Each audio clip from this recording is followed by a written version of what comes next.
അവരിവിടെ ഒരു brilliant swapping നടത്തിയിട്ടുണ്ട്. അവര് മോഷ്ടിച്ച ആ ഒറിജിനൽ വിളക്ക് അവരെവിടെ ഒളിപ്പിച്ചു.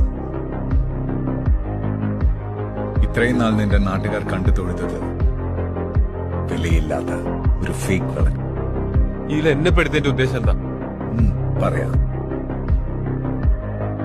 കള്ളം മണിയൻ ഒളിപ്പിച്ച ആ വിളക്കിന് അജയൻ തന്നെ കണ്ടുപിടിച്ചു തരണം.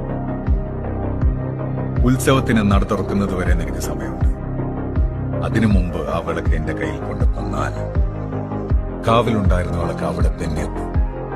അല്ലെങ്കിൽ മണിയന്റെ ഗതി തന്നെയായിരിക്കും നിനക്ക്.